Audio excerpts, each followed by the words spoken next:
자, 해경 국방부 뒤집힌 결과가 나오면서 서해 피살 공무원 유족들이 기자회견을 열었습니다. 어제 서초구 변호사회관에서 열렸죠.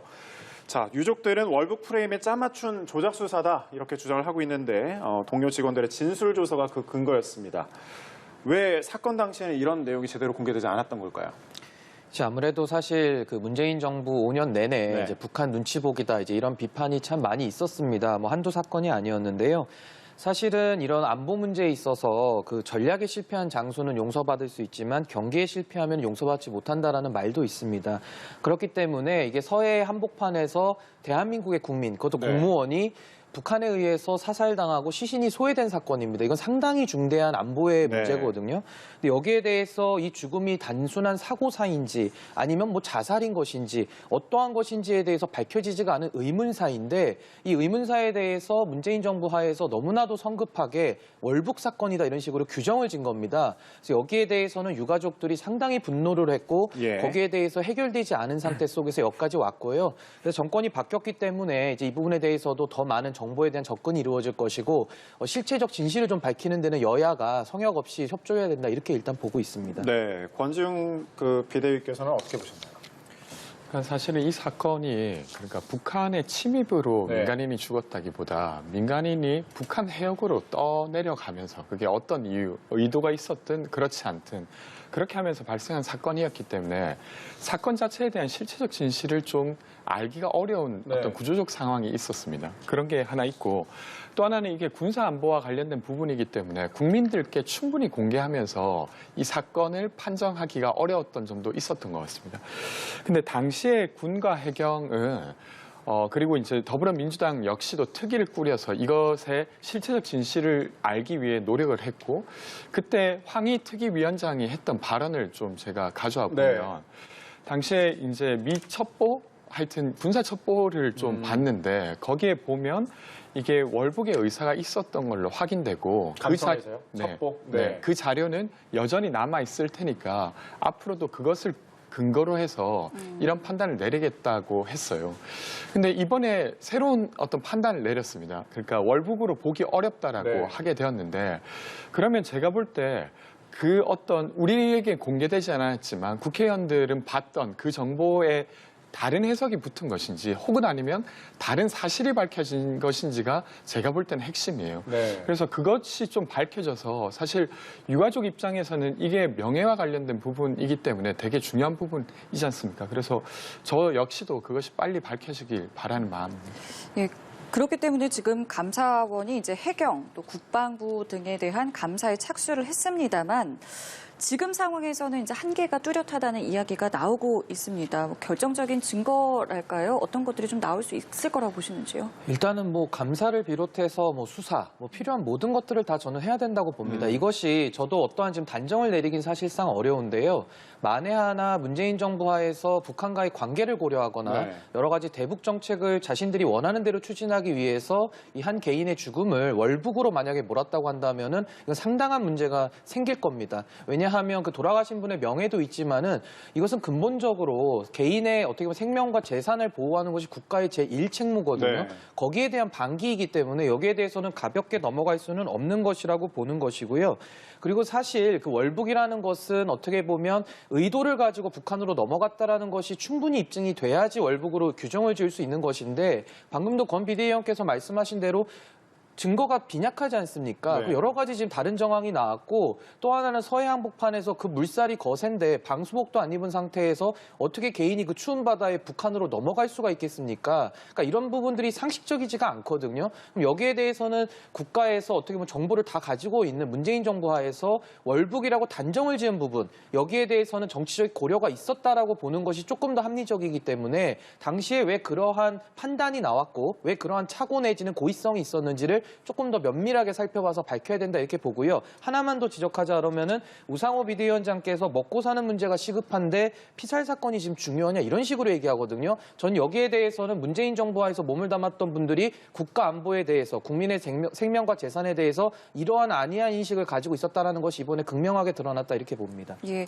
핵심 자료인 이 대통령 기록물 일단은 핵심 자료로 분류가 돼 있는 상황인데 열람에 대해서 또 얘기가 많습니다. 어떤 입장이신지요? 저는 사실 뭐 국회에서도 동의가 있으면 뭐 정족수는 꽤 높지만은 네. 충분히 가능한 것이고 이 사안의 실체 그리고 이 사안에 대해 실체를 밝히고자 하는 노력 내지는 중대성을 감안한다고 하면은 지금 요건이 나오지 않습니까? 필요한 요건들 다 충족시켜서라도 해야죠. 네. 근데 여기에 대해서 소극적으로 나오면서 먹고 사는 문제 운운하는 것은 먹고 사는 문제조차도 제대로 돌보지 않았던 문재인 정부 하에서 일하셨던 분들이 좀 염치가 없다 저는 이렇게 봅니다. 네. 열람을 해야 한다는 입장이신데요.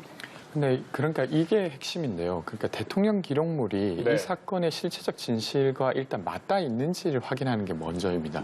근데 제가 일단 보도된 내용들을 봤을 때는 이 사안은 그 당시에 이제 국회 정보위에 들어가서 공유되었던 사실을 다시 면밀히 보면 확인이 가능한 것일 수도 있어요. 근데 그것을 확인한 다음에 그것만으로는 이 실체적 진실을 알기가 어렵다. 당시에 대통령 기록물을 봐야 된다는 판단이 서면 저는 그 역시 논의 가능하다고 생각합니다. 근데 저는 이 논의가 문재인 정부가 북한과의 관계 때문에 이렇게 하고 있다고 계속 조작이나 고의성이 있었다고 말하는 것 역시 이 사건의 실체적 진실을 찾는데 되려 어려움을 주고 있다고 생각해요. 그러면 유가족의 입장에서 이 사건이 어떤지를 좀 객관적으로 접근하려고 해야 되는데 지금 역시도 월북으로 보지 않을 이유가 새로운 증거가 드러나지 않았는데도 불구하고 지금 새로운 발표를 했단 말이죠. 그럼 저는 이런 것이 또 다른 어떤 논란이나 혼란을 주고 있다고 생각합니다. 그래서 되려 좀 조심스럽게 접근을 해서 정리를 좀 한 다음에 유가족분들이나 혹은 아니면 국민들에게 알려야 될 사안이 아닌가 싶습니다. 네. 국민의힘은 그 문재인 전 대통령 이름까지 거론하면서 수사 필요성을 언급하고 있고 또 민주당은 정략적으로 왜곡하지 말라 반박하면서 공방을 이어가고 있는데 신구 간에 권력 갈등으로 비친다는 말도 있는데 좀 어떻게 보시나요? 저는 지금 뭐 대통령에 대한 뭐 수사를 언급하는 거는 전 조금 성급하게 나갔다고 보는데요. 사실 이 사건은 저는 굉장히 심각하게 받아들이는 것이 누구나 해당할 수 있는 문제입니다. 네. 사실은 이 평범한 공무원의 죽음에 대해서 지금 유족이 살아 있고요. 여기에 대해서 사실은 월북이라는 것을 감히 그 말을 꺼내고 낙인을 찍을 때 굉장히 신중해야 되는 것이거든요. 특히 민주당 인사들 과거에 빨갱이라는 논을 얼마나 고생 많이 했습니까? 아무런 증거도 없이 그냥 빨갱이로 몰아붙여가지고 상당히 고초를 많이 겪으신 분들 아닙니까? 그럼 최소한의 동병상련이라는 그런 태도도 있어야 되는 것인데 그냥 막무가내로 그냥 월북 딱지를 막 붙였던 겁니다. 그러니까 거기에 대해서는 충분한 의혹이 있기 때문에 전 이 부분에 대해서 뭐 국가 안보 운운하면서 이거를 뭐 공개할 수 없다 이런 식으로 나오는데요. 이 사건 자체가 국가안보에 구멍이 뚫린 사건 아닙니까? 국가안보도 제대로 못 챙기신 분들이 이제 와서 또 국가안보를 언급하면서 이 사건의 실체적 진실에 접근하는 노력을 가린다는 것은 뭔가 모순적이지 않습니까? 그러니까 여기에 대해서는 저도 이거를 정치 공방으로 간다면 이건 유족들에게 또 다른 피해를 줄 수 있다고 저는 봅니다. 그렇기 때문에 유족들이 원하는 의사도 저는 반영이 돼야 된다고 보는 네. 것이고요. 실체적 진실을 밝히는데 여야가 두 발 벗고 나섰으면 좋겠습니다. 네. 비대위원께서는 어떻게 보시나요? 네, 일단은 이 사안을 국가안보의 구멍이라고 말하셨는데 그러니까 어떤 침입이 있었던 게 아니라 한국의 민간인이 떠내려간 사안입니다. 어쨌건. 근데 그것 자체가 국가안보에 구멍이 있었다라고 규정하는 것 자체가 좀 이해가 안 되고요. 근데 이게 이제 보도된 내용에 따르면 사실 네. 그때 감청 내용을 보면 어쨌건 이 씨가 월북의 의사를 밝혔던 것을 근거 삼아서 이렇게 이제 발표를 했어요. 그러니까 월북 의사가 있었던 걸로 보인다. 근데 이제 저 역시 이제 거기에 대한 충분한 정보가 있지 않기 때문에 전후 맥락을 봤을 때 예를 들면 월북으로 보지 않아야 될 이유가 더 크다면 월북으로 보지 않아야 되는 게 맞고 근데 그게 아니라 그런 언급이 있었기 때문에 이거는 어쨌건 월북 의사가 있었던 걸로 봐야 한다라고 결론을 내릴 수도 있는 거예요. 그래서 지금 여기서 제가 판단한다기보다는 그 자료를 저희가 어떤 객관적으로 검증이 가능하다고 하는 팀을 꾸려서 함께 여야가 함께 보는 방식으로 이 문제를 좀 해소해 나갔으면 좋겠다. 팀을 꾸리면 좋겠다. 예. 저는 하나만 반박을 드리고 싶은 게 이게 뭐 안보의 구멍 얘기하니까 그것이 아니라는 식으로 반박을 하시는데 굉장히 심각합니다. 왜냐하면 제가 서두에도 말씀드렸다시피 전략에 실패하면 용서받을 수 있지만 경계에 실패하면 용서가 안 되는 겁니다. 민간인이 바다에 떠내려가서 북한 쪽으로 가고 있는데 그게 레이더로도 감시가 안 되고 경계를 안 하고 있다 그러면 군대는 왜 우리가 월급을 줘야 되고 왜 군인들을 우리가 왜 그 징병을 해가지고 지금 군대를 왜 운영하겠습니까?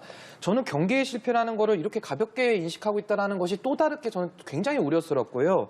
저는 그 문재인 대통령 3시간 동안 뭐 보거나 조치를 안 했다고 합니다. 거기에 대해서는 박근혜 대통령 세월호 사건 때 굉장히 비판 많이 받지 않았습니까? 뭐 7시간의 비밀을 밝혀라, 뭐 7시간 동안 뭐 했냐 이러는데 저는 그러고 싶지는 않아요. 근데 3시간이라는 시간이면은 충분히 가서 사람을 구할 수 있고 떠내려가는 사람 붙들어서 살릴 수도 있는 시간인데 여기에 대해서 아무런 조치도 안 했다라는 것을 국가 안보에 구멍이 뚫렸다라는 비판을 그걸 너무나도 가볍게 여기는 태도는 저는 굉장히 또 우려스럽다는 점을 밝히지 않을 수 없습니다. 저는 좀 구분해서 이야기해 주시면 좋겠다 싶은데요. 그러니까 민간인이 떠내려간 것 자체가 안보의 구멍이다 이렇게 주장하면 저는 납득하기는 어렵습니다. 근데 그게 아니라 떠내려간 이후에 바로 즉각적 조치가 좀 부족했다. 그리고 그 사람을 살릴 수 있었는데 살리지 못했다라는 비판은 충분히 받아야 된다고 생각합니다. 근데 이게 같은 내용이 아니지 않습니까? 그러니까 떠내려간 사실 자체가 안보의 구멍이었다라고 말할 수는 저는 여전히 없다고 생각하고요. 근데 사후 조치가 좀 적절하지 못했던 점이 있다고 하면 저는 그것 역시 비판은 받고 예. 재발 방지 대책을 만들어야 된다고 생각합니다. 이건 하나만 예, 제가 예. 반박하고 예, 싶은 짧게 게 말씀드릴게요. 떠내려가는 것 자체에 대해서 제가 안보에 구멍이 뚫렸다고 말하지 않았습니다. 예. 지금도 뭐 바다에서 바다 수영도 하고 다 할 수 있죠. 떠내려가는 사람도 있을 수 있습니다. 그게 문제가 아니라 북방 한계선을 넘어가면서까지 북한에서 총격이 이루어지는 이런 시점 그리고 예. 소외까지 이루어지거든요. 여기에 대한 부분을 저는 안보 구멍이라고 밝혔습니다. 예.